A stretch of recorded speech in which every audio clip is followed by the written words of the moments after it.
В эфире программа «О главном».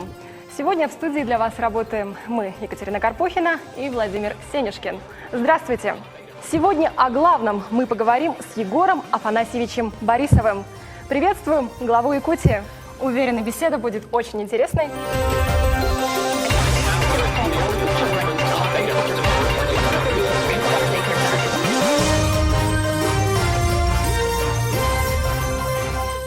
И первой темой, о которой мы с вами поговорим, будет бюджет республики. С учетом сложной экономической конъюнктуры у нас в стране, каковы особенности бюджета республики в 2016 году? Почему вообще было принято решение о переходе к однолетнему бюджетному планированию? Как раз сегодня это время, когда мы формируем задачи 2016 года. Это речь идет о наших экономических задачах. Ну и, соответственно, сегодня формируется бюджет будущего года. Последние конкретную установку с учетом анализа, с учетом рассмотрения тех или иных текущих моментов, которые сложились в республике, и в правительстве, в том числе, когда обсуждали эти вопросы, мы уже сформировали основные параметры. Перед правительством поставил более четкие задачи, и они исходят из тех установок, которые я уже давал в августе месяце. Мы, прежде всего, должны базироваться на 2015 году, потому что те прогнозы, которые мы ждем, и плановые показатели исполнения бюджета этого года, они будут как раз и основой формирования следующего года, и планов, и в том числе бюджета. Что это означает? Прежде всего, я хотел бы, чтобы мы понимали, что происходит в республике на фоне нашей страны, когда экономическая ситуация достаточно сложно формируется, и санкции, которые оказывают как давление в западных стран по отношению к России, они дают определенные свои последствия. Прежде всего, это связано, скажем, по доступности финансовых ресурсов, то есть даже в банках, когда люди идут, обеспечивая получение своих кредитов, не могут получить, потому что и ресурсов не хватает, лизинги, платежи у нас очень дорогие стали, ипотечное кредитование в начале года вообще было недоступно. Вот на фоне этого мы в республике в начале года формировали план действий по преодолению этих трудностей. И это план мероприятий сегодня полным ходом работает. Но в результате получается так, что и с учетом взаимодействия с крупными нашими партнерами, хозяйствующими субъектами, с малым и средним бизнесом, мы видим, что в республике картина немножко иная, чем в других субъектах, в том числе в целом по стране. Мы по итогам 9 месяцев и по прогнозам уже по году, уже 15-му, по основным экономическим показателям будем выглядеть намного лучше, чем в прошлом году. Хотя темпы роста по валовому региональному продукту, по промышленной продукции, по, скажем, другим отраслям, они, может быть, немножко убавились по темпам, но при этом рост будет наблюдаться. Это самое главное. Потом на прошлой сессии, с учетом того, что у нас экономика более устойчиво работала в этом году, налоговые платежи тоже увеличились. И мы изначально, если базовый документ бюджета республики принимали в одних параметрах, то в конце года у нас наблюдается перевыполнение, и вот откорректировали с точки зрения роста доходов. И, соответственно, по результатам рассмотрения парламента мы сократили дефицит и приняли определенные дополнительные расходы. Это все заложило фундамент рассмотрения вопросов уже на 2016 год. Почему мы принимаем, во-первых, годичный такой бюджет? Потому что и страна приняла такое решение, в том числе мы, потому что в конце прошлого года, в 4-м квартале, мы почувствовали, что параметры, связанные с ценой на нефть и курс доллара меняется очень резко. И эта ситуация сегодня сохраняется. Вот в таких колебаниях планировать трехгодичные бюджеты очень сложно. Поэтому приняли решение пока дождаться более устойчивой ситуации, и мы бюджет 2016 год рассматриваем исключительно на 1 год, но при этом я дал поручение правительству республики формировать при этом на уровне правительства трехгодичный финансовый план, чтобы мы все-таки по тем своим видениям, которые определили по курсу, по доходам нашим, именно формировать трехгодичный финансовый план. Это не бюджет будет утвержден как закон, а именно для того, чтобы ориентироваться под свои прогнозы последующие годы. Этим мы будем заниматься. Что происходит и на что мы рассчитываем? Мы рассчитываем, что 2016 год по прогнозам, с учетом работы наших предприятий, экономические параметры сохранять темп роста. Валовой региональный продукт будет расти. Инвестиции в экономике – это самый главный параметр, показывающий развитие, будет тоже расти за счет строительства газопровода «Сила Сибири». Хотя вот в 2015 году Сургутнефтегаз завершил свои большие стройки, также завершил свои большие стройки Мечел, и Алроса тоже вводит шахту. То есть некоторые капитальные вложения, которые планируются, они сегодня как бы завершают свою работу, то и в результате мы чувствуем некоторые сокращения по тем старым проектам освоения средств. Но с другой стороны, взамен идет уже «Сила Сибири». Это все подтверждает, что экономика в следующем году будет выглядеть более устойчиво. Бюджет формироваться будет очень тоже более уверенно. Рассматривали риски, рассматривали разные варианты влияния негативных процессов, которые происходят в стране. Но при этом мы уровень бюджета прогнозируем такой, какой сегодня принят. Вот это очень важный момент. То есть мы сохраняем все свои обязательства по социальным направлениям. Мы будем повышать заработную плату низкооплачиваемым бюджетным категориям. Мы поддержим и дальше продолжим поддерживать сельское хозяйство. Мы в этом плане еще и будем бизнес поддерживать, как и поддерживали. Кроме того, все приоритеты, которые заложил в своих посланиях, они будут тоже иметься в виду. В частности, мы планируем в следующем году очень большое внимание уделить строительству жилья, поэтому бюджет возьмет на себя большую нагрузку по поддержке строительства жилья. 600 тысяч квадратных метров жилья построить я поставил задачу перед правительством, перед муниципалитетами. Из них половина будет построена в сельской местности. Что это означает? Это означает, что 5 лет назад республика строила жилье в целом по республике, около 300 тысяч квадратных метров жилья. Примерно столько же будем строить в следующем году только в сельской местности. Поэтому и наращиваем строительство 2 раза по сравнению с 5-летней давностью. То есть, несмотря на общую картину, в республике мы принимаем вот такие амбициозные задачи. Мы будем продолжать политику переселения из аварийного жилья, в общем, строительство дорог, все это сохранится. Поэтому я хотел бы сегодня просто подчеркнуть, что бюджет 2016 года будет похож на бюджет этого года. Но я накануне уже встречался в связи с этим и с министерствами, Минстроем, Минсельхозом, Минтрансом, Минфином, с Минэкономикой в течение недели. Еще раз детализировал все это направление. И, конечно, в течение определенного времени правительство займется бюджетом более детально и внесет в парламент более таким уверенным, таким настроем, чтобы бюджет своевременно был принят. Вы уже упомянули о том, что на минувшей неделе провели ряд встреч с коллективами ключевых министерств: Минсельхоз, Минфин, Минэкономики и так далее. Скажите, пожалуйста, что обсуждалось в процессе этих совещаний, какие выводы вы для себя сделали? Немножко подетальнее, чем вы упомянули ранее. И такой вопрос: а сколько длились эти встречи? Этого времени встречи было вам достаточно для того, чтобы сделать какие-то выводы?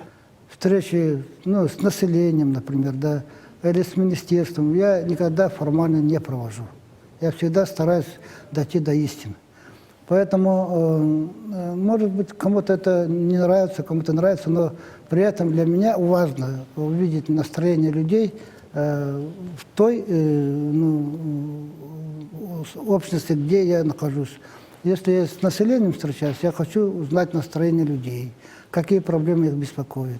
А когда я встречаюсь в министерствах и ведомствах, то прежде всего я понимаю, что они являются как бы органом власти, и какую роль они играют, какую ответственность несут, насколько это они решают задачи, которые они поставлены перед ними, и как они видят проблемы, которые у нас в республике есть. С этой точки зрения как раз я и общался на прошлой неделе, потому что сейчас время формировать задачи 2016 года. И с этой точки зрения я понял, что наше министерство, в принципе, они в курсе всех событий, они владеют ситуацией. Но есть вопросы, которые приоритеты, по которым надо их настраивать, их как-то в этом плане подключать, и сконцентрировать. Вот здесь, конечно, вопросы возникают. Но в частности, вот Министерство сельского хозяйства. Я постоянно держу под контролем деятельность этого министерства.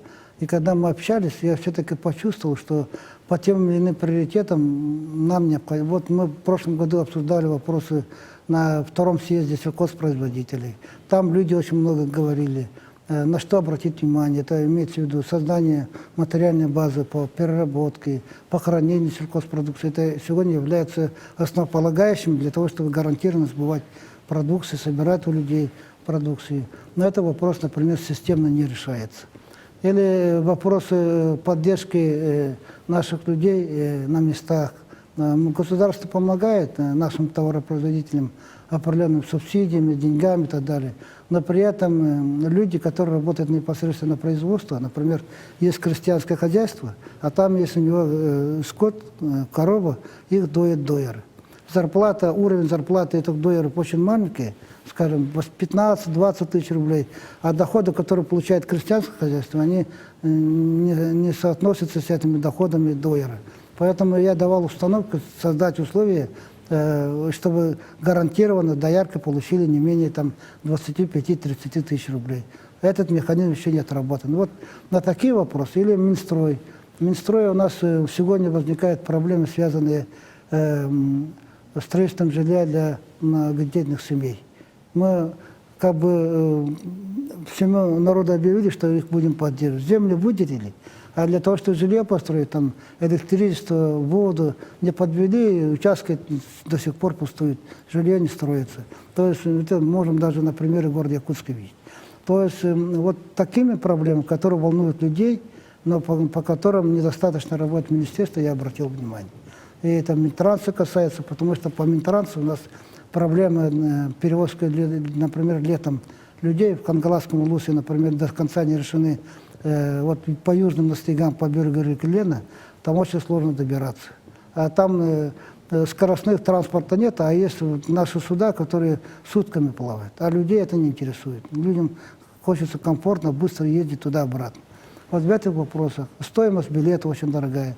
Как это обратить? Какие механизмы создавать? Вот в этом плане, конечно, министерства должны более четче и более конкретно поработать. Вот на это я обратил внимание. А что касается Министерства экономического развития, то я им поставил задачу следующую. У нас есть вопросы, по которым мы постоянно работаем. Это крупный бизнес, это малый и средний бизнес. Мы по ним работаем очень как бы тесно ведем, и работаем, и настраиваем. Но есть прорывные как бы направления, которые всегда были у нас, но они сегодня как-то очень сдали свои позиции. В частности, это речь идет ювелирное гранильное производство, это у нас переработка леса, это заготовка леса или еще другие отрасли. Сильно сдали позиции. Да.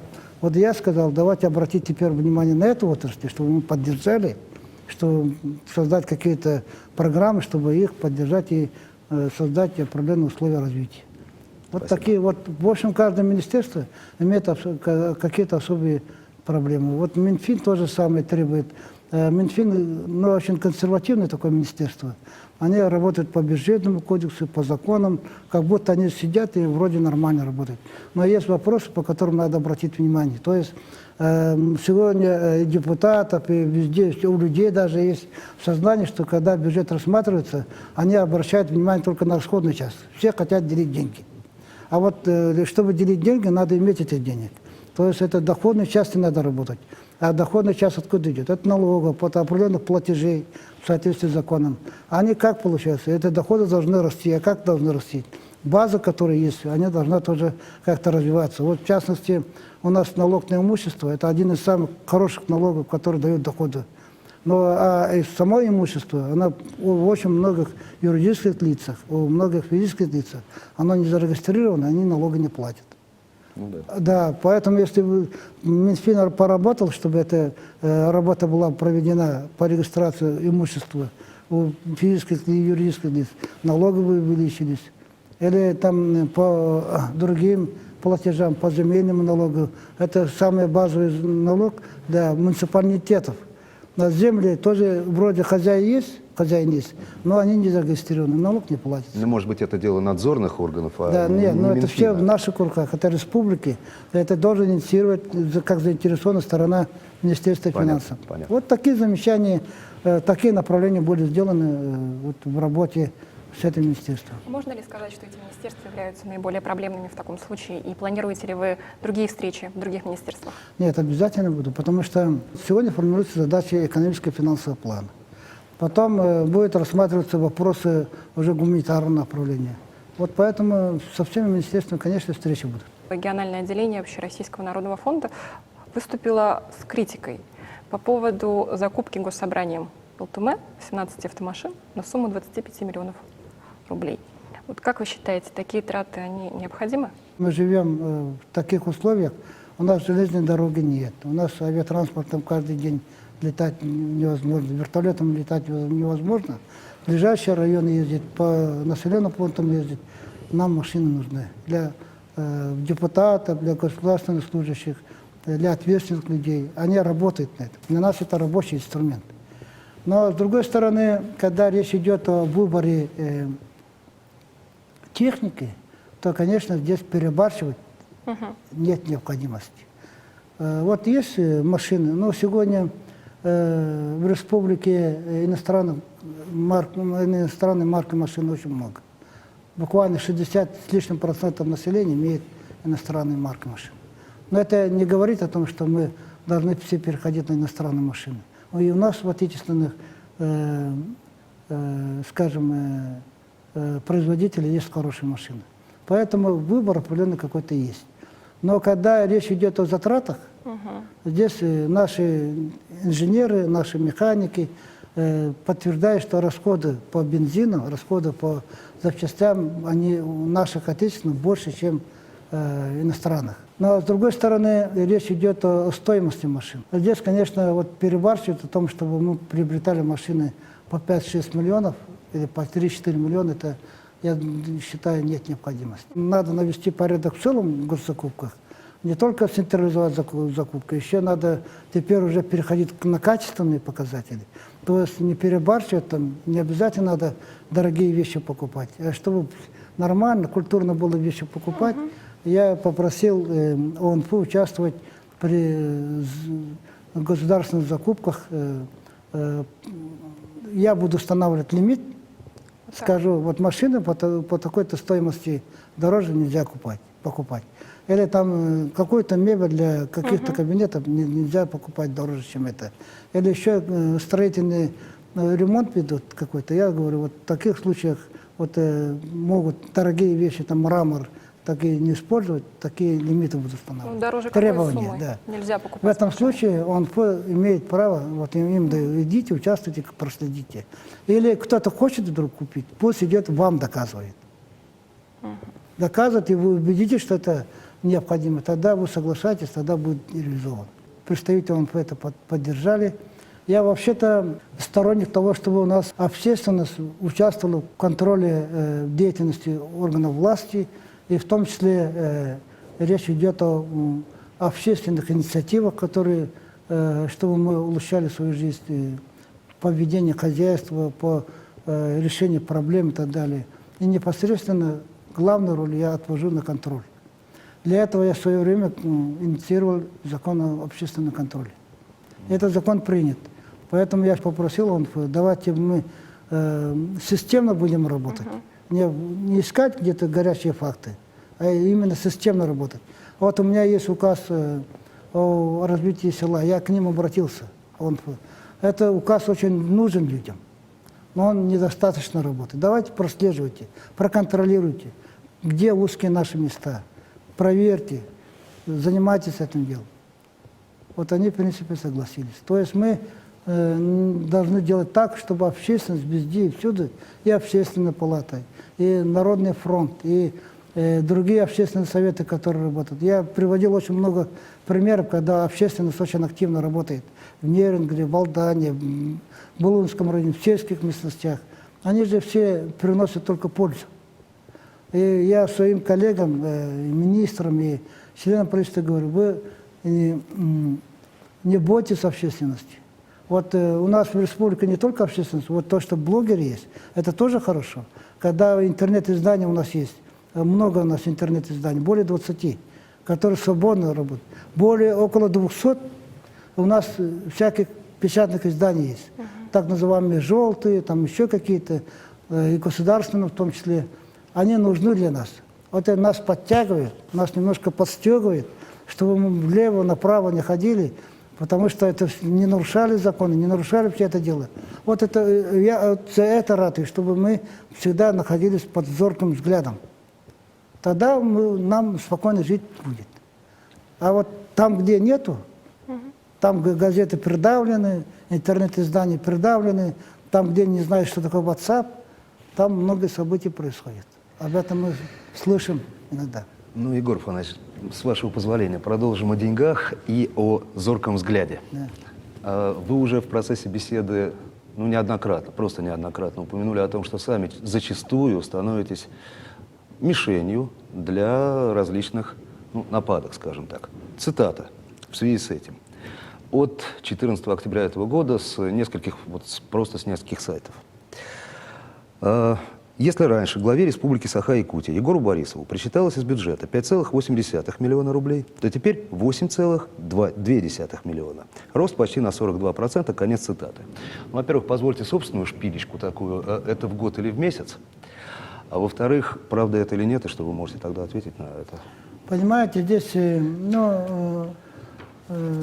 я сам удивился, почему вдруг вроде зарплата не растет, и поинтересовался, почему вдруг такое событие произошло. Оказывается, это очень просто решается. Я много работаю, и при этом забываю про свой отпуск.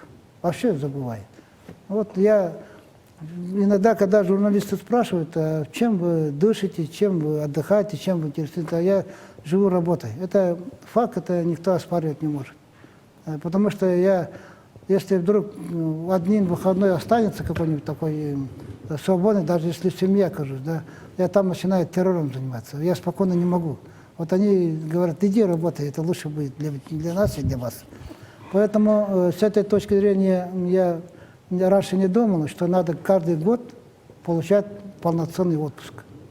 А оказывается, есть закон о том, что человек, который в течение 3 лет, если он должен, вот эту компенсацию отпуска должен получить.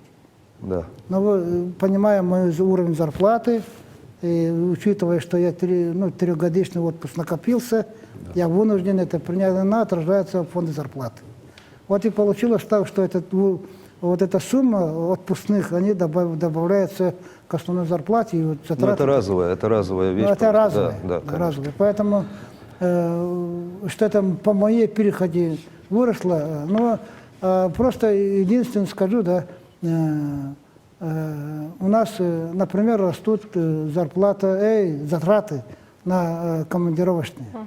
Я каждый год наращиваю наращиваю командировки. Потому что я без поездок жить не могу. Если я не посещу, например, Верхоянский улус, обижается, например, Тампонский улус, Если, это не только в обиду, но это речь идет о проблемах. Вот недавно съездил в Верхоянский улус, нормально съездил, но надо было в Табалах съездить, это самый отдаленный населенный пункт. Там полгода никто не ездит, дорог нету, ничего нету. Пришлось на вертолете слетать. Расходы. А керосин-то не дешевеет? Да. Поэтому Табалах прилетел, народ очень хорошо встретил. И проблемы, и достижения. Мне очень приятно, когда вот с людьми так встречаюсь. Несмотря на разные проблемы, несмотря на разные разговоры, на разные претензии, на разные пожелания, но мне надо ездить. Ездить надо в Москву постоянно. Бывают и такие случаи, когда оперативные совещания призываются федеральными органами. Прилетел президент, например, на Благовещенск, говорит, завтра утром быть. Приходится чартерный рейс брать, потому что пока доберешься, не доберешься, а это тоже затраты. Да. В этом тоже мы должны признаться, Да. об этом надо говорить. И все это, но поездки нужны. Раньше мало ездили, говорили, что никто не показывается, никого не видим, никого не слышим. Когда больше стали ездить, говорят, что Борисов ездит пиариться. Я же не пиариться езжу, я хочу слушать народ, хочу знать, что происходит. То, что касается вот этой зарплаты, пожалуйста, еще раз. Кому надо будет, мои помощники, мой аппарат объяснить, если надо будет, пусть покажет этой ведомости. Сейчас в республике идет активное обсуждение закона о развитии сельского хозяйства. Каким образом будут учитываться мнения людей? И вот для чего вам это обсуждение? Что оно вам даст? Мы должны иметь определенный закон о развитии сельского хозяйства с учетом того, что есть федеральный закон. Сельское хозяйство – это основа жизни на селе. Другой отрасли нет, которая определила бы развитие в целом села. В-третьих, исторически сложилось так, что у нас в республике произошло уже испокон веков как бы разделение труда.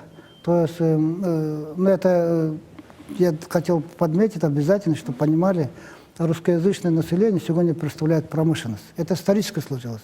Никто их никого не заставлял, а село традиционно представляется коренным населением, потому что это тоже исторически сложилось так. Поэтому, когда мы говорим о сельском хозяйстве, то мы должны понимать не только вопросы экономики, не только вопросы. Это очень важно, чтобы мы понимали, что это есть и культура, и традиции коренных народов. Поэтому сельское хозяйство как бы выходит за рамки общих понятий экономических, и мы должны в связи с этим уделить особое внимание. Мы за все эти годы, когда занимались переходом на новые условия жизни, когда общественный политический строй изменился с одного как бы строя на другой, то мы, конечно, искали пути развития, разные пути, разные механизмы. Но мы при этом в Якутии всегда поддерживали сельское хозяйство. Поддерживали для того, чтобы сохранить, чтобы не потерять это сельское хозяйство. С этой задачей, в принципе, вот за эти годы мы справились. То есть сельское хозяйство само по себе существует.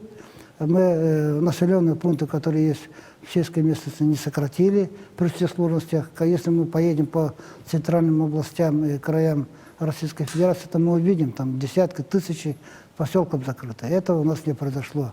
Но при этом очень сложно жить и иметь доходы в сельской местности. И пришло время сегодня выработать определенные правила игры, как нам дальше развиваться в вопросах сельского хозяйства. Было поручение года 2 назад, чтобы разработать закон о развитии сельского хозяйства.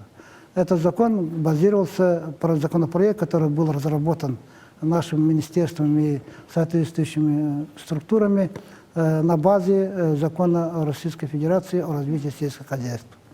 Но это законопроект, который был выработан, не обсуждался на уровне парламента республики, на уровне министерств, ведомств и на общественных слушаниях, он все-таки не подчеркивал особенности нашей Якутии.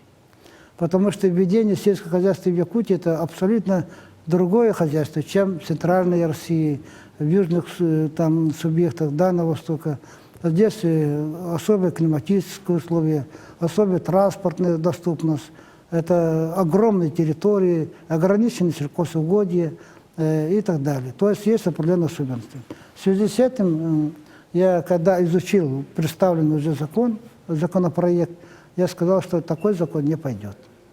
И сам подключился в разработке нового закона, и в этой весной со специалистами мы выработали новый законопроект. Вот этот законопроект, он абсолютно другой, как был представлен до этого.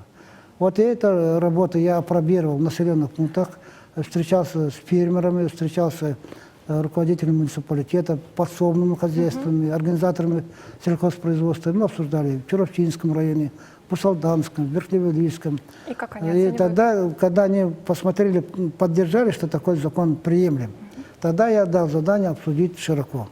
Вот это обсуждение сегодня идет. Теперь как мы должны это делать? В районах, там, где заинтересованная сторона есть, это производители наши сельскохозяйственные и другие должны обсуждать. И сегодня в департаменте сельского хозяйства правительство все собираются это предложение, которое сегодня озвучивается. Предложения разные. Я тогда как бы обратился к людям, к народу, чтобы этот закон был обсужден очень конструктивно. Обратился ко всем политическим партиям республики, региональным отделениям. Участвуйте. Я в своей оппозиции, так называемой, тоже обратился. Участвуйте. Любое конструктивное предложение будет услышано и принято. Поэтому сегодня идет очень крепкое такое обсуждение. И думаю, что где-то к 10 ноября мы закончим эту работу.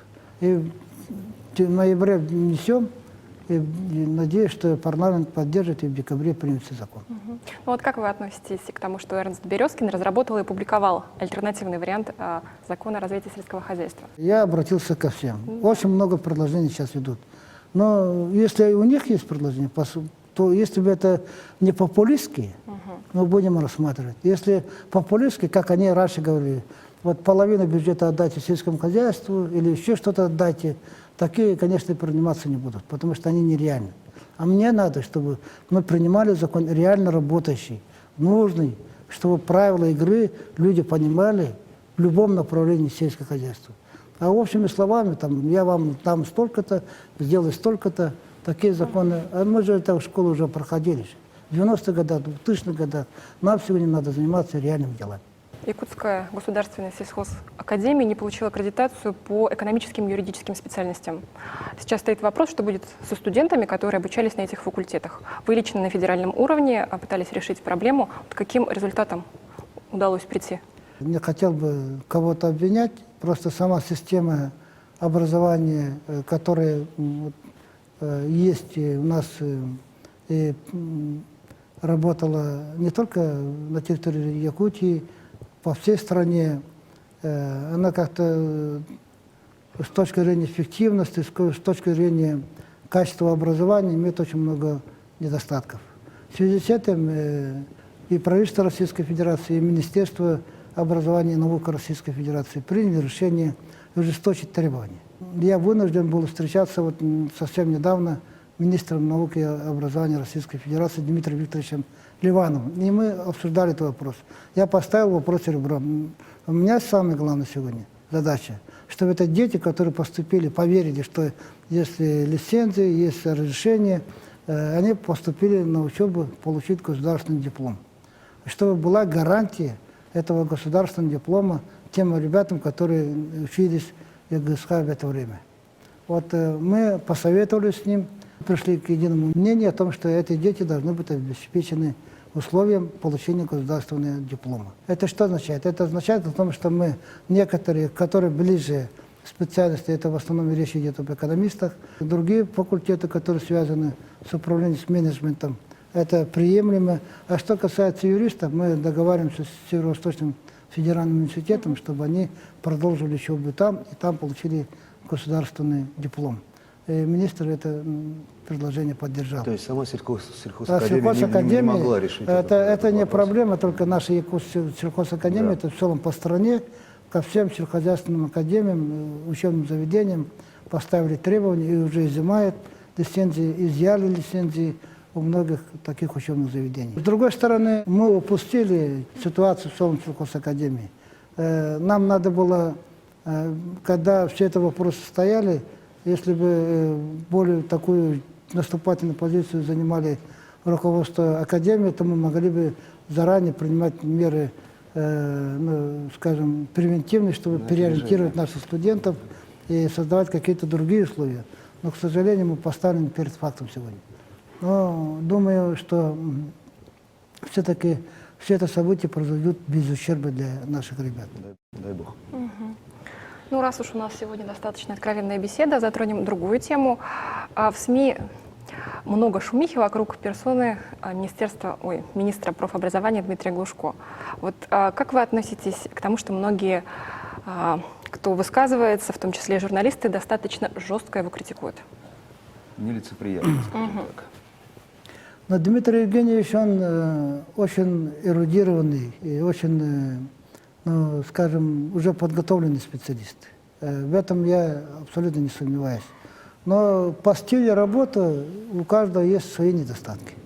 Так, и у меня есть, и у моих коллег есть. Но и при этом у него по характеру, по всей вероятности, есть проблемы с точки зрения его реакции на те или иные критику или там замечания. И все время вот не один этот случай, у него постоянно какие-то появляются проблемы. Поэтому надо иметь в виду именно этот момент, потому что постоянно он где-то как будто он находится под колпаком. Какое-то телодвижение, и вдруг начинают журналисты на это дело реагировать. Но, с другой стороны, Дмитрий Евгеньевич сегодня с теми задачами, которые я поставил перед Министерством профессионального образования, он справляется. Я в этом убежден, потому что в этой системе надо проводить очень много реконструкций, очень много реформирования, оптимизировать и так далее. С этой точки зрения работа ведется. Вот то, что последние события происходят, то сегодня вы должны понимать, что требования к министрам, требования тем людям, которые я назначаю, они очень жесткие. Это связано с многими факторами, особенно с факторами борьбы с коррупцией, с факторами повышения ответственности в целом, с факторами то, что связано, нам необходимо сегодня вести себя таким образом, руководителям и в целом органам власти, чтобы нам необходимо вернуть доверие народа к действиям власти. Без этого нам создавать условия развития очень сложно. Я всегда за это ратую и конкретными действиями это подтверждаю. Вот что касается борьбы с коррупцией, это мы должны понимать, это задача общая, задача очень сложная, но это преодоление. Сегодня созданы такие условия, что в каждом чиновнике наши люди видят коррупционера. От этого надо уходить, потому что все понимают, с другой стороны, что многие чиновники – это честные люди, это ответственные люди. Но при этом государственные служащие сегодня пока находятся под таким давлением, которое связано прежде всего с созданным определенными кругами людей, кругами, которые создали вот эту атмосферу.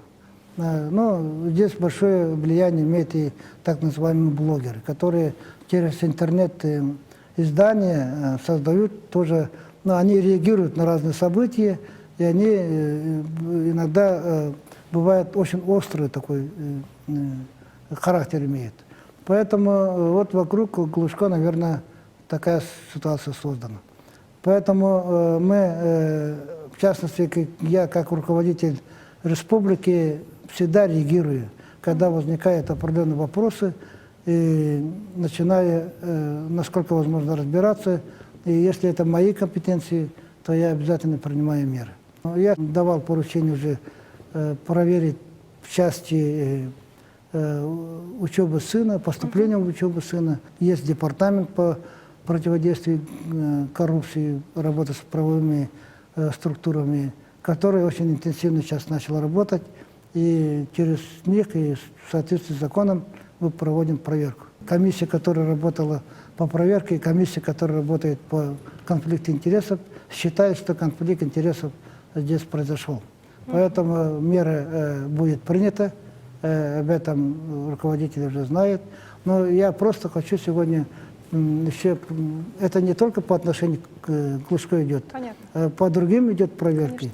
Вот я просто приведу один факт. В течение своей работы руководителем субъекта, президентом республики, главой, более 60 министров, людей, которые назначаются мною, получили меру взыскания.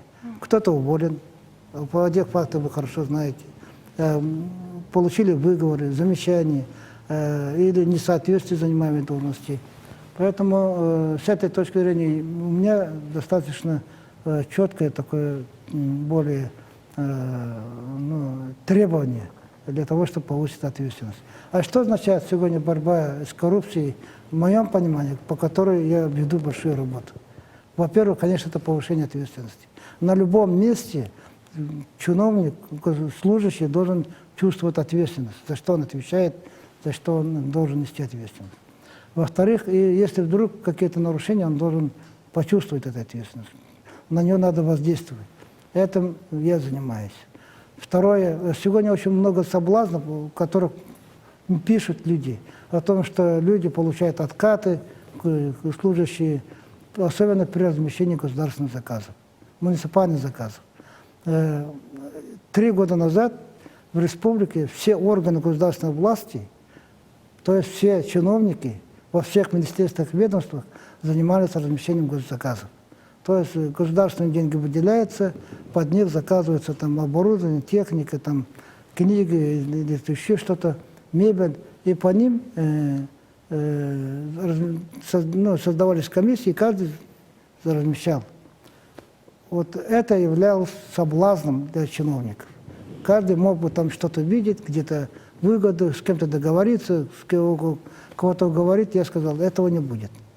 Я принял решение, ликвидировал все функции заказчика со всех министерств. И сконцентрировал в одном органе, который создал Государственный комитет по заказу. И все чиновники, которые во всех министерствах работали, сегодня не занимаются размещением госзаказов, они не имеют сегодня соблазна, имеют отношение, чтобы где-то что-то выгоды искать. Не получится. Вот эту работу я сделал. Теперь эту работу надо перенести на муниципальный уровень. Вот это первый, вот такой блок большой. Второй блок, это когда я поступал, тоже работу, вступил в должность президента, я понял, что многие чиновники, когда человек приходит за справкой, там, паспорт оформлять, еще что-то делать, он чувствует, что чиновник начинает с ним торговаться. Вот я быстро сделаю. Вот если ты мне немножко подкрепишь. Или там я буду приходить через месяц, приходить через 2 месяца, а человек вынужден сам начинает заявлять, дам деньги, давай скорее, пожалуйста. Чтобы этого лишить, чтобы этого не было, нам необходимо было ввести систему одного окна. То есть лишить контакта чиновника с заказчиком этих услуг. Вот и появился многофункциональный центр. И вот этот многофункциональный центр мы сейчас распространяем по всей республике. Когда человек нуждается в каких-то документах, в каких-то услугах, он не должен видеть чиновника. Пойдет чиновник и начинает опять договоренность. Поэтому вот это лишить, это будет уже еще один шаг по борьбе с коррупцией.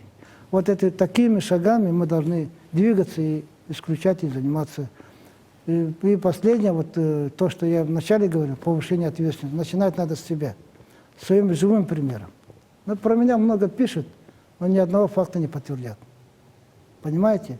То есть главное, чтобы с самого себя начинать. Тогда мы в этом плане очень много хорошего сделаем. Тогда и доверие к власти придет.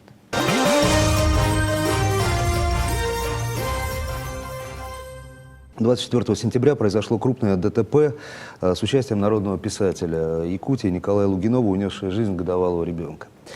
И интернет-сообщество сразу накинулось на писателя с обвинениями, несмотря на то, что дорога – это жизнь, и от аварии никто не застрахован на самом-то деле.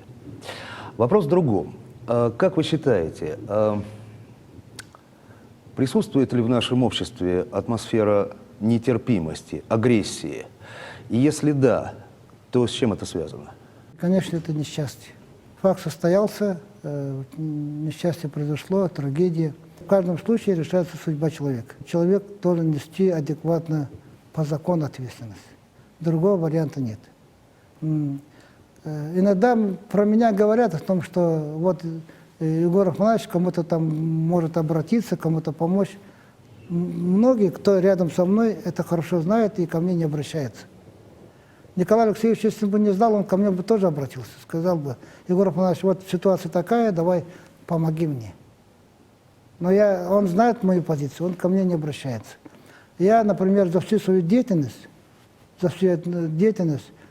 Верховному суду, например, республики, ни разу не обратился. Хотя они подозревают, там всякие рассказывают, ни разу.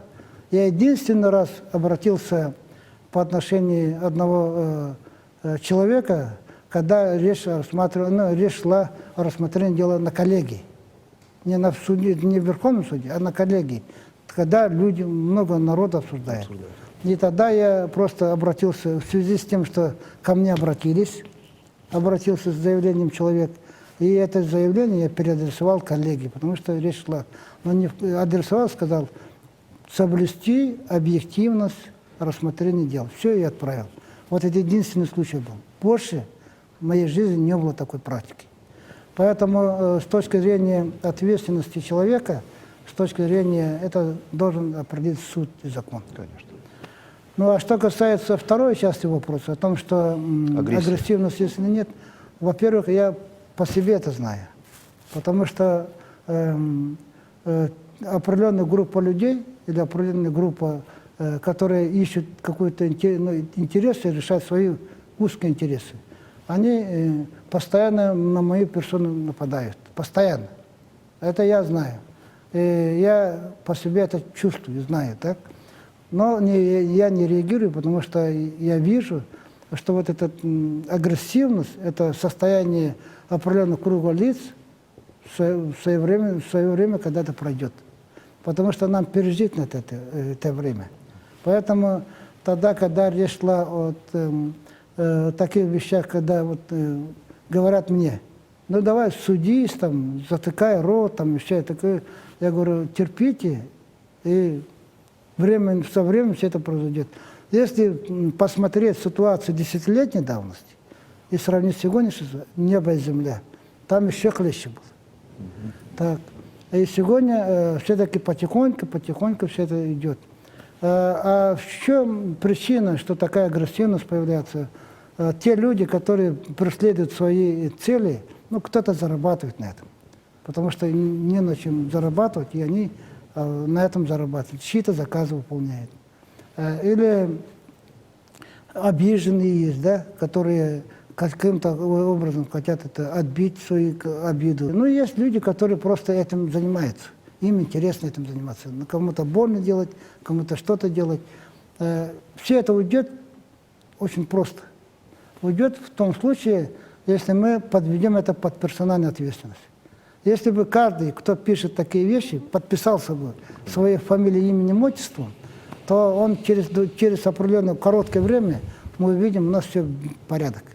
Но сегодня допускается анонимность, сегодня допускается человек, если он анонимный, он может идти. Если скажут, мы тебя не видим, мы тебя не слышим, он пошел бы и грабить банк. Абсолютно спокойно пошел, потому что анонимно пошел и грабил.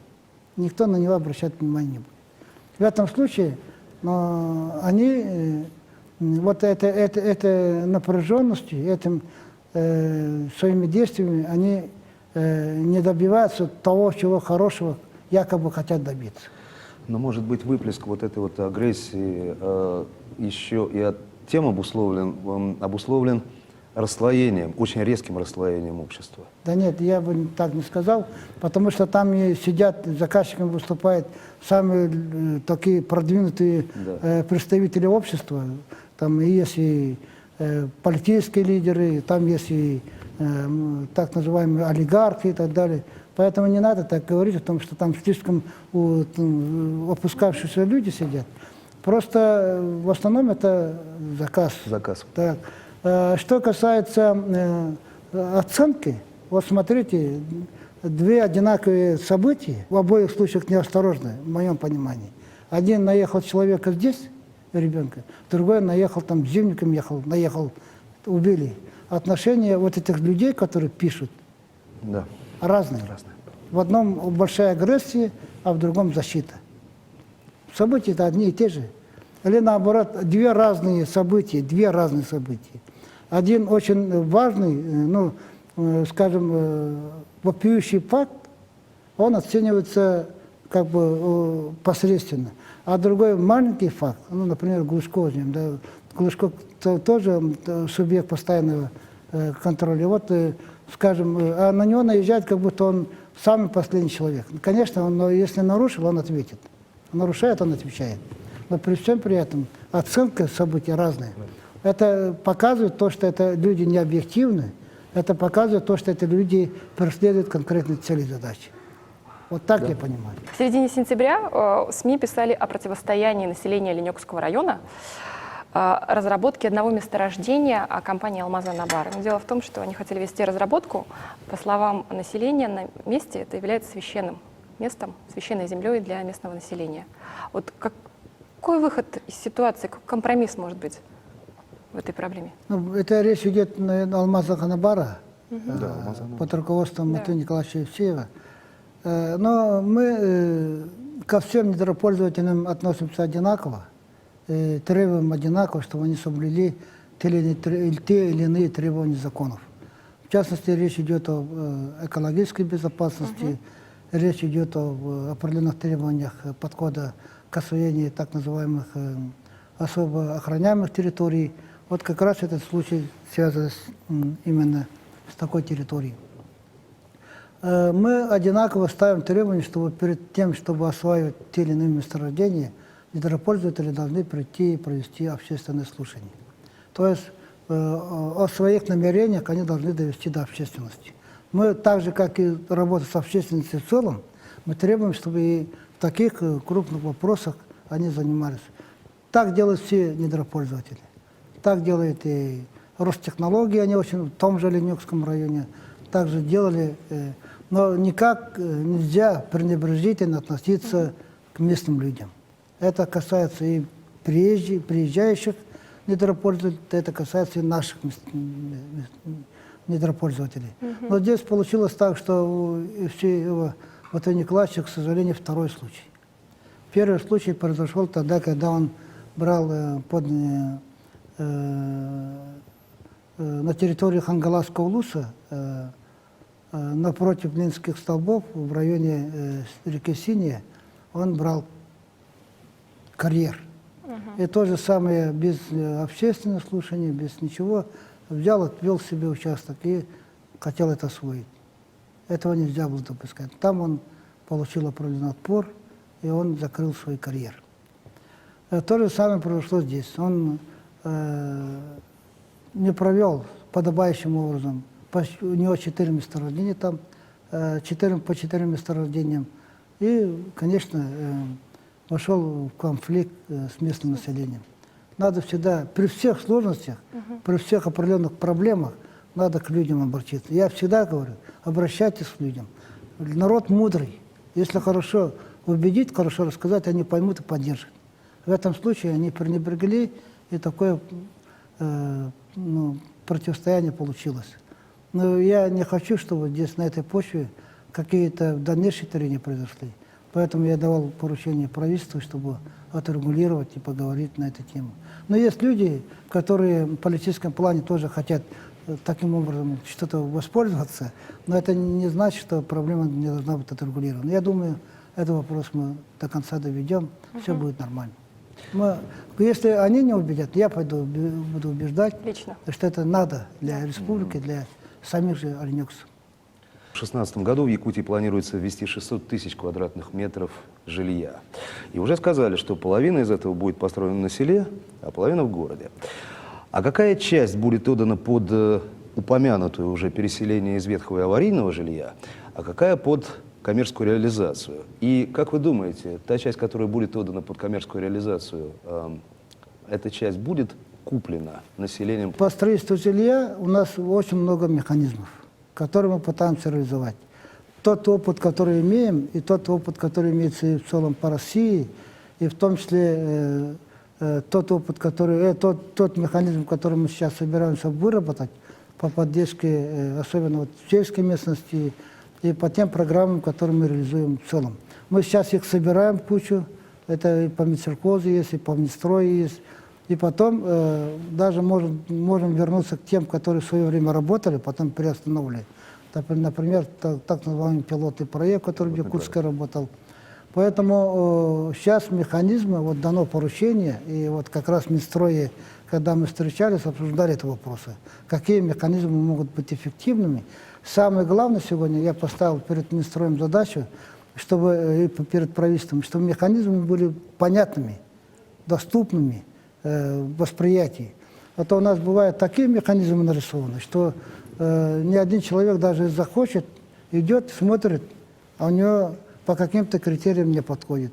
Берет вторую программу, и там вдруг смотрит, и вроде нравится, но опять какое-то дополнительное условие ставится, опять не получается. То есть, чтобы у него был выбор, с одной стороны. Но с другой стороны, механизм сам по себе упрощенный должен быть. Это во-первых. Во-вторых, что касается программы переселения из аварийного жилья, это для нас совсем новое дело. Вот когда я начал работать президентом республики, я сразу заявил об этом, что будем заниматься этой проблемой. И мы вышли на федеральный уровень, и большой объем денег будем расходовать. Если мы в 2016 году на жилищное строительство за счет бюджета будем расходовать примерно за 5 миллиардов рублей, то мы около 3 миллиардов дадим опять на переселение. То есть переселение из аварийного жилья, если раньше, в ранние времена, если какие-то решения принимали, то мы принимали в основном по городу Якутску. А сегодня эта программа работает по всей республике. В любой районный центр приезжайте, вы почувствуете, что мы ведем разными темпами, где-то ускоренными темпами, где-то, ну, кто как относится, где-то медленными темпами, но занимаемся этой проблемой, переселяем людей из аварийного жилья. Но при этом решение этой задачи требует очень длинных сроков. Потому что 5% жилья, то, что есть в республике, это аварийные.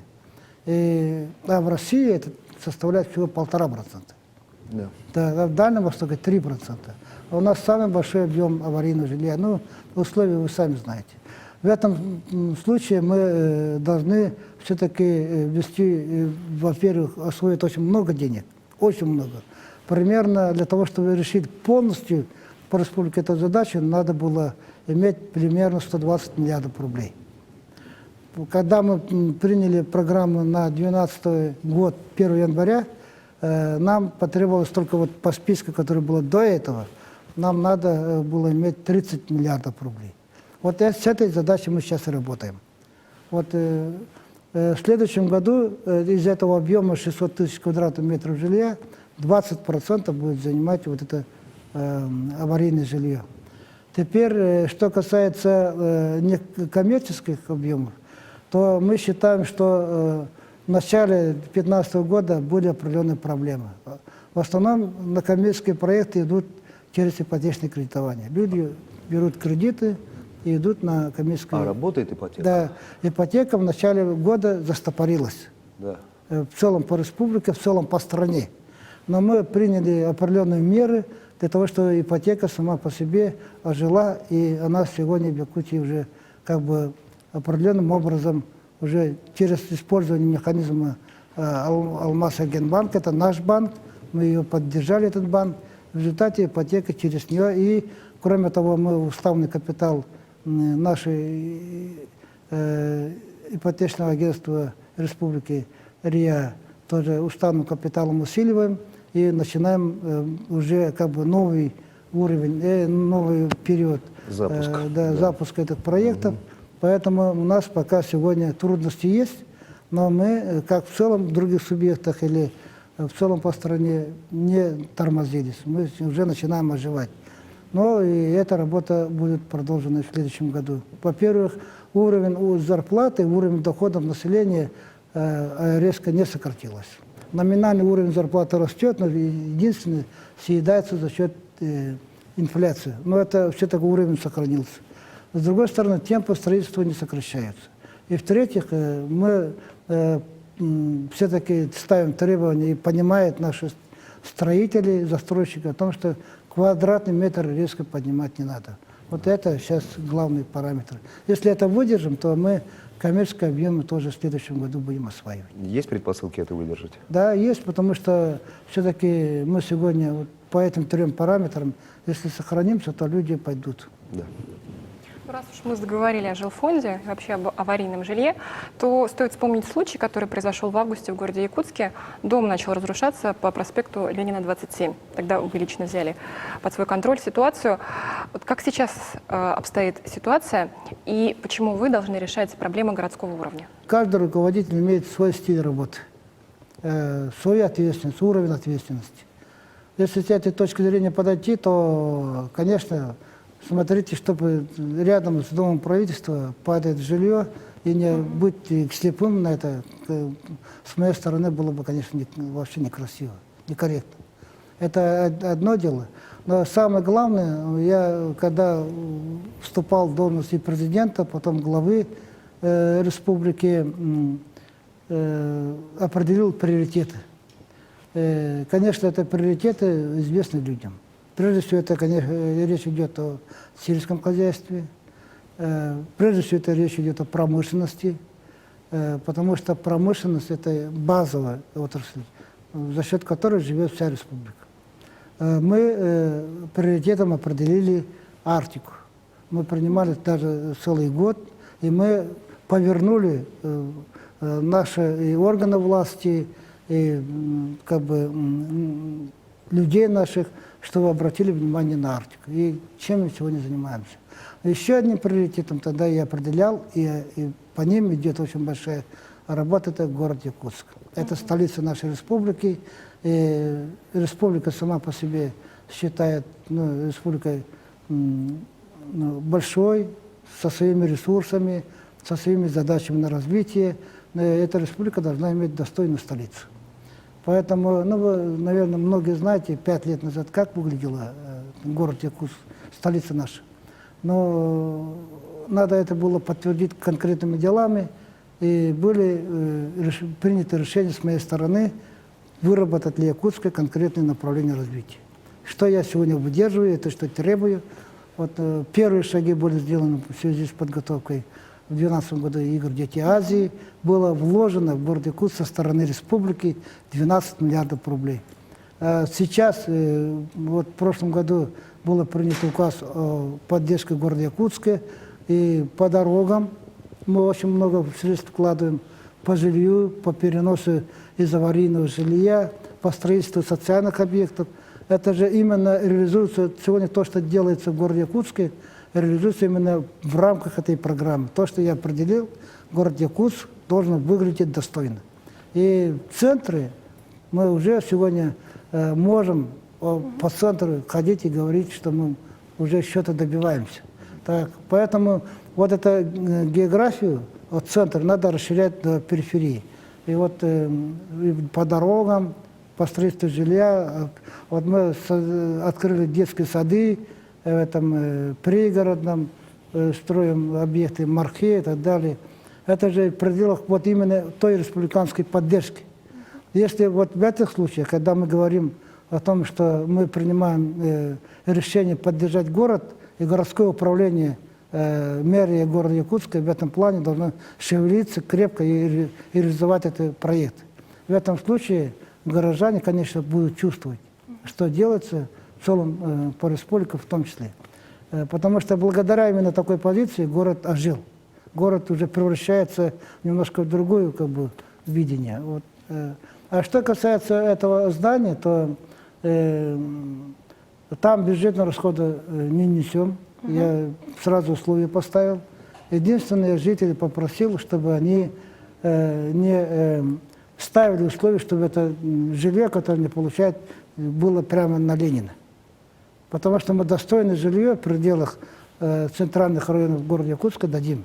Вот это 25 семей, из них 19 уже договорились, как это решить. Еще 5 там имеют определенно какие-то претензии, договариваются, обговаривают. Но я в ноябре, я давал поручение, в ноябре все вопросы должны быть сняты. Они ко мне должны подойти и сказать, что вопрос решен, задача поставленная реализована. В этом случае, конечно, вот это обязательство перед ними мы выполним. С одной стороны, с другой стороны, без ущерба бюджета ни городу, ни республике. Поэтому То, что мое отношение к таким событиям, оно иногда вызывает определенную даже зависть в некотором роде. Вот помните, вот 4 года назад у нас такой же дом развалился на Бабушках. И там я прямо с аэропорта приехал, заехал, была картина очень удручающая. Я дал задание сразу найти, расселить, там мы финансирование решили. Построить дом и расселить. Мы это сделали. Ну, вот, потому что я ехал в порт, меня объявили, я заехал, а там люди ходят и плачут, и просто страшно было. На этот раз примерно то же самое. Но сейчас хотят, чтобы я ко всем домам подъезжал. Но это, наверное, нереально, не объективно, но с другой стороны, когда беда есть, надо всегда как-то иметь, быть причастным к этим делам, попытаться, насколько возможно, решить эту задачу. Это обязательное требование ко всем руководителям любого уровня. Вот с этой точки зрения я обращался ко всем руководителям администрации районов и так далее. Нам надо быть всегда такими, чтобы мы должны понимать проблемы людей. Буквально недавно авиакомпания «Трансаэро» оказалась на грани банкротства. И вообще в связи с проблемами в экономике такая ситуация с воздушным транспортом в стране, она достаточно критичная такая, да? На ваш взгляд, авиакомпания «Якутия» может ли повторить судьбу «Трансаэро»? Это раз. И продлится ли субсидирование перелетов от правительства республики и на полярных авиалиниях, и на рейсах Якутии? Ну, я начну со второй части. То, что касается субсидирования, то внутрирегиональное субсидирование, внутриуглустное субсидирование мы сохраним. Несмотря, вот про бюджет я рассказал, несмотря на приоритеты, большие задачи, потому что очень экономически обоснованные тарифы, с учетом особенностей нашей авиации, старой авиации, вертолетов, они очень дорогие тарифы. Поэтому мы субсидируем около 400 миллионов рублей по 2015 году дали. И люди, особенно с северной территории, благодаря в том же Табалахе, когда прилетело, в летнее время летали вертолеты. И при том они компенсировались определенно по стоимости тарифа. Это очень важно. Мы это сохраним, постараемся наращивать. С точки зрения субсидирования центральных рейсов, то это правительство Российской Федерации в этом плане, в принципе, пока сохраняет. А мы ставим дополнительно к этому, вот с учетом приезда Нерадько недавно, что, например, в северной территории, если человек с Черска едет отдыхать в Сочи, то мы настаиваем, чтобы с Черска, Якутска до Сочи было субсидировано. А у нас субсидируется с Якутска до Сочи. Вот поэтому эта работа мы сейчас, это называется сквозные субсидии. Сквозные льготы. Вот это мы будем заниматься. То есть в следующем году это все? Да, в следующем году. Мы же сегодня поставили, что в следующем году имели в виду этот вопрос. Это мы уже давно ставим, но пока не поддерживается, но все равно будем добиваться. Что касается Якутии, то сегодня компания «Якутия» — это вообще авиационный транспорт для республики, это очень важная отрасль. Потому что без авиации внутри республики мы жить не можем. Это всем понятно. Поэтому, насколько возможно, мы свою региональную авиакомпанию полярной авиалинии поддержим, будем поддерживать. По приобретению самолетов, по замене, по ремонту, по продлению ресурсов. А что касается компании «Якутия», это для нас тоже очень важно.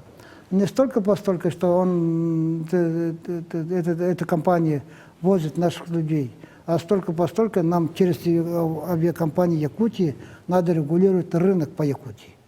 Почему? Потому что когда мы участвовали на рынке Чукотки, Магадана и Петропавловска, когда наша компания обеспечивала полеты на Москву, вдруг приходят трансайеры и начинают демпинговать, специально демпингуют цены, то есть искусственно снижают цены, и нас оттуда вытеснили. Мы не могли, когда 10 тысяч рублей, условно, Трансайр устанавливает билет на Москву с Чукоткой, с Анадыря, а наши 23 тысячи рублей. Разница очень большая. Мы не могли, народ к нам не шел. А потом, когда мы ушли, они резко подняли тарифы Трансайра. И там, нет, как мы были, 23, а намного больше, 35 тысяч рублей, под 40 тысяч рублей.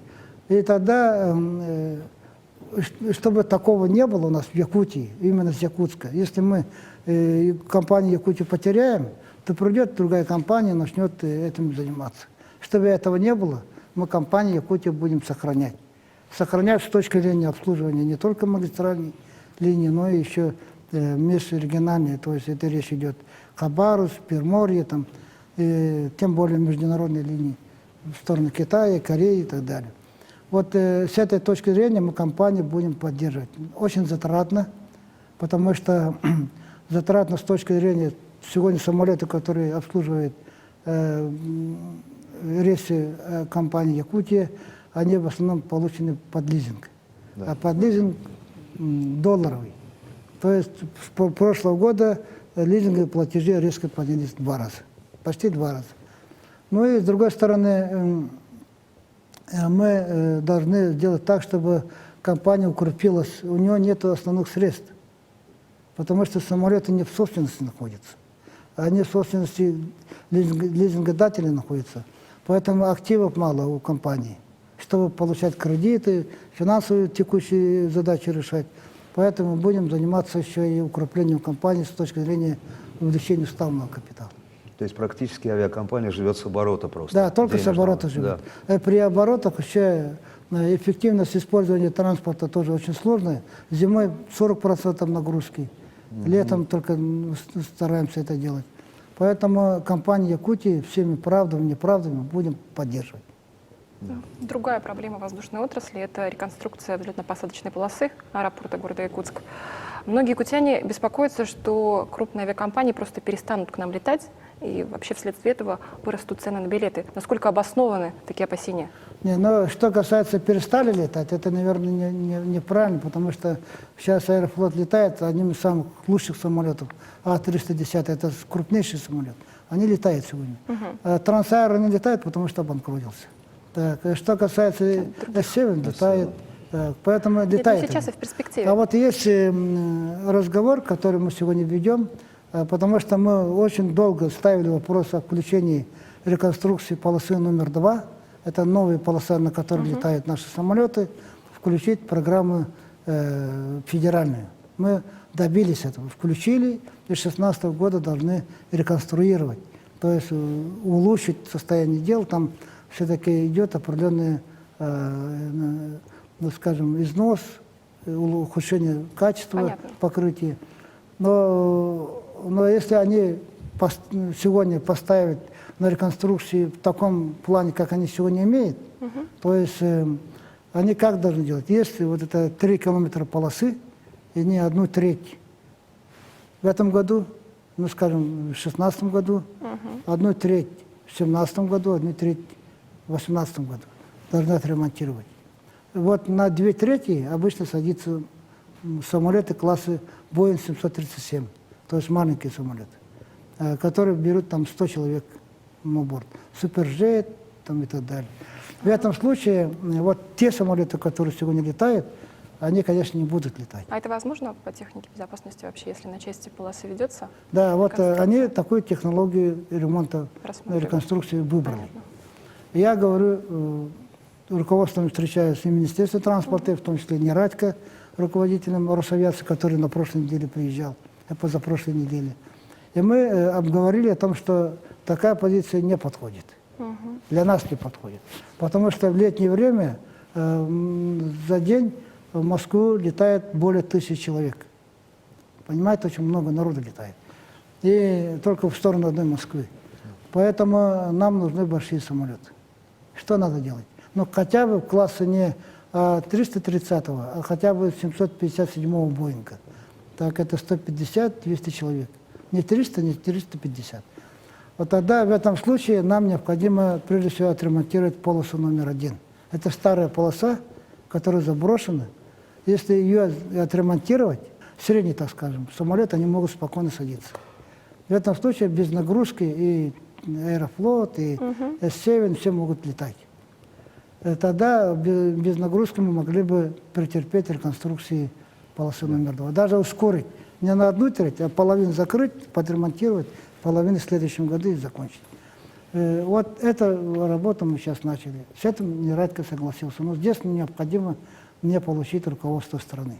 Цена вопроса минимум 4-5 А миллиардов. времени сколько потребуется на Ну, реконструкцию я трассы? думаю, за год-полтора справится. Скажите, пожалуйста, в условиях, ну, действительно непростой экономической ситуации, кризисной ситуации, пожалуй, особенно важными становятся взаимоотношения регионов с федеральным центром. В конце лета состоялась ваша встреча с Владимиром Путиным, да и вообще вы каждый месяц работаете с правительственными структурами в Москве.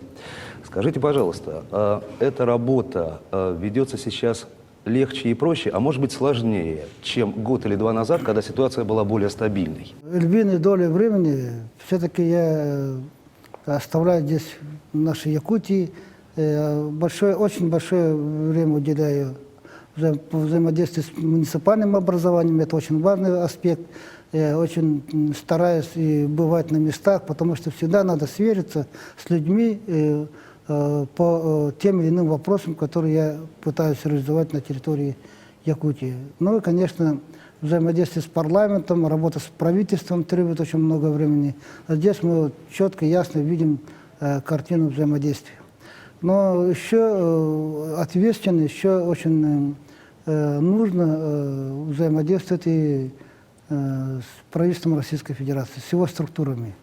И здесь я думаю, что мы достигли того уровня, когда взаимодействие с федеральным органом власти достигнуто с точки зрения более уверенного подхода с нашей стороны, с точки зрения доверительного отношения, делового конструктивного отношения, это мы добились.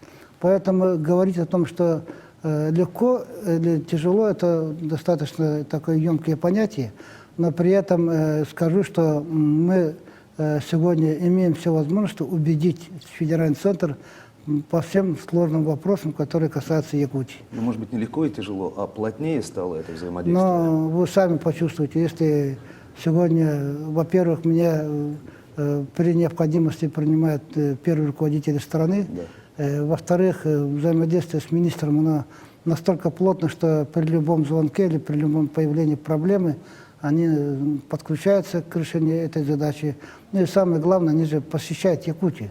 Вот я не хвастаюсь, но подчеркиваю, что полный состав правительства Российской Федерации по разному времени, по разным годам посетил Якутию.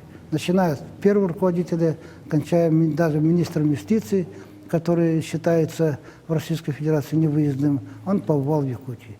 Вот в сентябре побыли 3 министра, никто, наверное, не заметил об этом. Так, и заместители председателя правительства, генеральные директора крупнейших компаний. Но это такая обычная повседневная работа, без рекламы, без ничего, потому что это важно для субъекта, это важно для решения проблем, которые есть у нас в республике. То есть отношения, они очень такие тесные. Ну, а вопросы бывают разные. Бывают и легкие, бывают и сложные. Поэтому в самих отношениях никаких трудностей пока нет. Вот какой вопрос. Не могу не спросить. Кампания по уничтожению санкционных продуктов вызвала в обществе достаточно бурный резонанс. Как вы лично относитесь к уничтожению еды? Вот к этому решению правительства Российской Федерации. Блокадники, живы многие. Детские дома есть в стране. Надо ли так кардинально решать этот вопрос? Понимаете, с какой точки зрения подойти? Конечно, еду уничтожать – это грех. Но, с другой стороны, есть такие понятия, которые связаны с противоречием законами. В частности, речь о чем идет? Принято решение, что реагировать на санкции западных стран и принять решение такими же мерами, как бы противостоять этим санкциям. И принято решение из тех стран, которые на нас давят, то, что поступает, от них отказаться. Искать другие альтернативы. Ну, цветы там с Голландии шли, да. Еще что-то шло, помидоры, там, продукты. И здесь уже подключились другие силы, которые всегда, по всей вероятности, шли противовес закону. Они здесь подключены больше коррупционные схемы. То есть они привозят, нам говорят, что это кетчуп или это продукция из стран, скажем, Ближнего Востока, с которыми у нас вроде отношения нормальные. А по факту получилось так, что из той же Голландии. То есть мы поддерживаем то, что сами принимали решение противопоставить, и при этом через коррупционные схемы попадает та же продукция. То есть здесь речь идет... Отбери, накажи рублем. Да, но здесь получается так, что эти люди реализуют свою коррупционную схему в этом случае. Да. При любых случаях. Бери, не бери. Если реализовано, то же...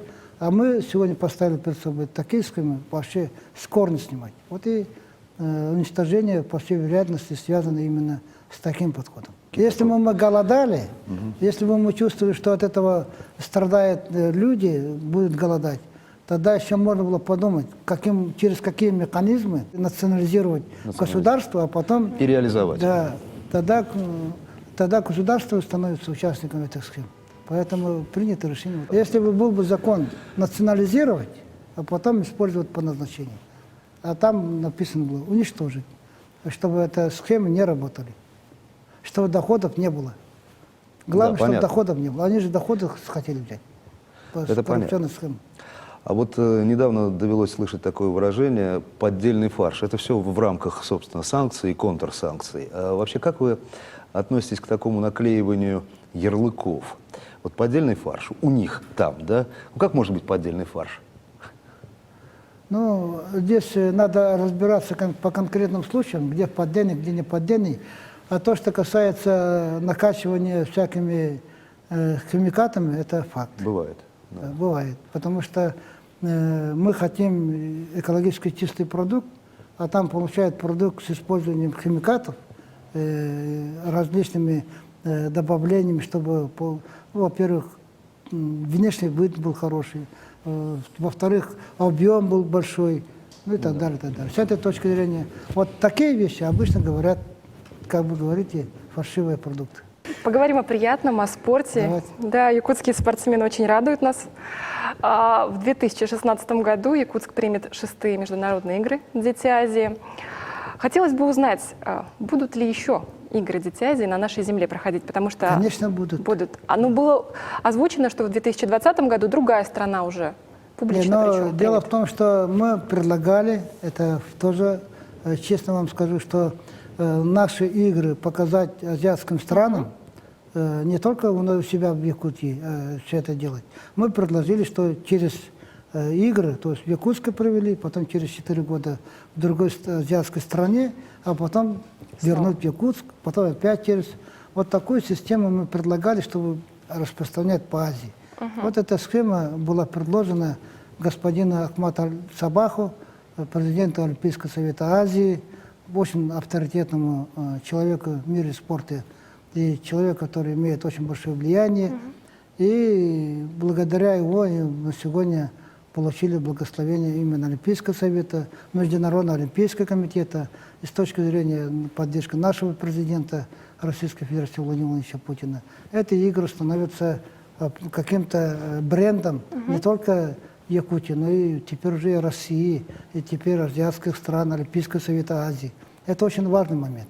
Но насчет спорта я скажу, что правда, у нас очень хорошие события сейчас происходят. Буквально несколько дней назад мы получили путевку, персональную путевку на Олимпийские игры Василия Егорова, боксера.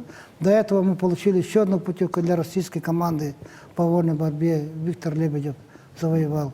То есть сегодня продолжается эта работа. Вот на днях мы очень надеемся, я очень здесь тоже чувствую определенную тоже надежду, уверенность в том, что наша Трофимова, бегунья, легкоатлетка, сейчас поедет бегать во Франции по марафону, где будет разыгрываться тоже путевка на Олимпиаду. Очень надеемся. Вот мы надеемся, что Аял Лазарев сейчас, еще ему три момента есть, где может участвовать и добиться путевки, если хорошо себя сделать. Мы все это в курсе. Мы, руководство республики в этом плане очень активно работает с федерациями, хотим поддержать, я лично контролирую за этими событиями. Это важная веха для якутского спорта, потому что то, что мы делаем для развития спорта, то, что мы вкладываем, они же должны давать результаты. И вот они сегодня дают результаты. Вот это мы хотим доказать, что якутянам надо больше заниматься спортом, чтобы мы в будущем имели еще больше таких успехов. Но планка очень высокая. Я правду скажу, если многие страны мечтают попасть на Олимпийские игры, на чемпионаты мира, мы уже давно на этих чемпионатах участвуем. Многие страны, которые попали на этих Олимпийских игр, когда мечтают получать медали олимпийские или чемпионаты мира, а мы имеем давно уже 50-летней истории олимпийских чемпионов, чемпионов мира. Поэтому планка у нас высокая. Если мы попадаем на Олимпиаду, то вдруг наши все зрители говорят, только дай золотую медаль. Вот Егор Вася занял впервые, поехал на чемпионат мира, занял 2-е место. Добро. А мы все смотрели, свидетели были в Дахсуне, более 2000 зрителей было. И вдруг, когда он стал, хотя я знаю, что он выиграл, я видел, что он выиграл, но судейство есть судейство, дали другому. Но при этом, когда он серебро получил, все разочарованы. Но это же величайшая победа. Это просто уникально в истории Якутии впервые. Поэтому у нас планка высокая. Поэтому к этому, это хорошо, мы стремимся к этому. А вы собираетесь посетить Олимпийские игры в Бразилии? Но Поддержать этих желание есть, спортсменов. возможности посмотрим, получится, не получится. Понятно. А ваш внук будет принимать участие в «Детях Азии»? Посмотрим, если здоровье позволит, конечно, постарается.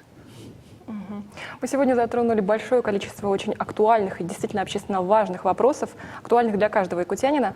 Но вот для вас, Егор Афанасьевич, что самое главное в жизни? В моем представлении. Да. Ну, во-первых, уверенность. Во-вторых, я всегда обращаюсь, это ответственность, моя личная ответственность, ответственность каждого из нас. Ответственность – это двигатель всего. Так, и в-третьих, конечно, это оптимизм.